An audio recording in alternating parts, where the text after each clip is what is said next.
Assalamualaikum warahmatullahi wabarakatuh. Apa kabar anak-anak semua? Alhamdulillah sehat walafiat ya. Semoga kalian semua masih dalam lindungan Allah Subhanahu wa taala. Sebelum belajar, sebiasanya kalian siapkan dulu peralatan tulisnya untuk mencatat hal-hal penting yang akan Ibu sampaikan. Jangan lupa dicatat ya. Materi kita, muatan pelajaran kita hari ini adalah Al-Quran Hadis, dan materi yang akan kita pelajari adalah tentang surah Al-Alaq. Sebelum lebih dalam mempelajari surah Al-Alaq, kita baca dulu ya sama-sama surah. Dengarkan Ibu, kalian lihat surat Al-Alaq itu terdiri dari 19 ayat, urutan ke-96 artinya segumpal darah. أعوذ بالله من الشيطان الرجيم بسم الله الرحمن الرحيم اقرأ باسم ربك الذي خلق خلق الإنسان من علق اقرأ وربك الأكرم الذي علم بالقلم علم الإنسان ما لم يعلم كلا إن الإنسان ليطغى أن رآه استغنى إن إلى ربك الرجعى أرأيت الذي ينهى عبدا إذا صلى أرأيت إن كان على الهدى أو أمر بالتقوى أرأيت إن كذب وتولى ألم يعلم بأن الله يرى كلا لئن لم ينته لنسفعا بالناصية ناصية كاذبة خاطئة فليدع ناديه سندع الزبانية كلا لا تطعه واسجد واقترب Sadaqallahul azim.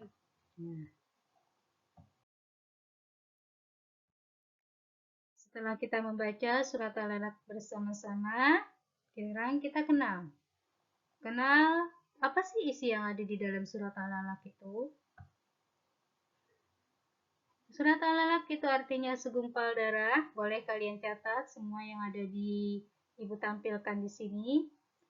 Terus surat Al-Alaq terdiri dari 19 ayat, urutan ke-96 dalam Al-Quran, ditempatkan setelah surat At-Tin sebelum surat Al-Qadar.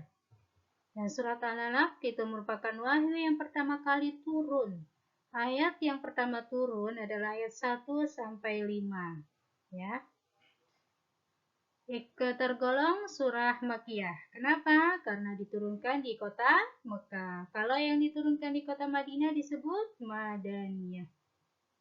Kata Al-Alaq itu diambil dari ayat kedua. Isi pokok dari surat Al-Alaq adalah penjelasan Allah Subhanahu wa taala tentang perintah membaca. Manusia diciptakan dari segumpal darah. Pena sebagai alat untuk mengembangkan pengetahuan, manusia yang melampaui batas karena merasa cukup, dan ancaman Allah Subhanahu wa taala kepada orang-orang kafir yang menghalangi kaum muslimin menjalankan perintahnya.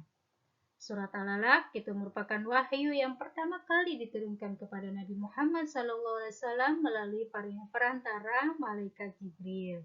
Dan yang terakhir, wahyu pertama diterima Nabi Muhammad di Gua Hira. Jadi, Al-Alaq ini turun ketika Nabi sedang berada di Gua Hira melalui perantara malaikat Jibril.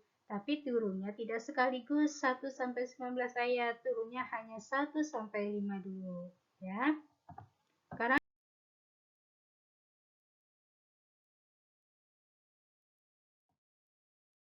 belajar mengetahui apa isi kandungan yang ada di dalam surat Al-Alaq itu. Ayat per ayat itu maksudnya apa? Ayat pertama itu isi kandungannya adalah perintah untuk membaca. Jadi kita sebagai manusia diperintahkan Allah untuk membaca. Membaca itu bukan hanya sekedar membaca buku ya, baca alam bisa, baca pengetahuan bisa. Ayat kedua yaitu kandungannya tentang asal-usul manusia yang diciptakan dari segumpal darah. Jadi Allah memberitahukan kita bahwa kita manusia itu diciptakan dari segumpal darah. Ayat ketiga sampai keempat, Allah Subhanahu wa Ta'ala telah menciptakan makhluknya dan mengajarkan manusia melalui perantara pena. Pena ini apa, Bu? Pena itu kalau kita kenalnya pulpen. Nah, pena itu. Selanjutnya, ayat kelima sampai ketujuh, itu Allah telah mengajarkan manusia apa yang belum diketahuinya. Ayat ke-8, perintah agar selalu mengingat Allah Subhanahu wa Ta'ala. Ya, dimanapun kita berada, kapanpun, kita harus selalu ingat akan adanya Allah. Tanamkan dalam diri bahwa Allah ada dalam diri kita. Ayat ke-9 sampai 10, Abu Jahal melarang dan menghalangi Rasulullah SAW melaksanakan sholat tetapi tidak berhasil. Ayat 11 sampai 12, kandungannya adalah keadaan Nabi Muhammad SAW yang diberi petunjuk dan menyuruh manusia untuk bertakwa kepada Allah Subhanahu wa Ta'ala. Ayat ke-13, Abu Jahal telah mendustakan ajaran yang dibawa Rasulullah SAW. Bu, Abu Jahal itu siapa? Abu Jahal adalah paman Nabi Muhammad SAW yang mendustakan ayat yang dibawa, ajaran yang dibawa Nabi Muhammad SAW. Ayat ke-14, itu Abu Jahal tidak mengira jika amal perbuatannya itu diketahui oleh Allah Subhanahu wa Ta'ala. Ayat ke-15, Abu Jahal tetap berbuat demikian. Niscaya kelak ia akan celaka dan ditempatkan di neraka.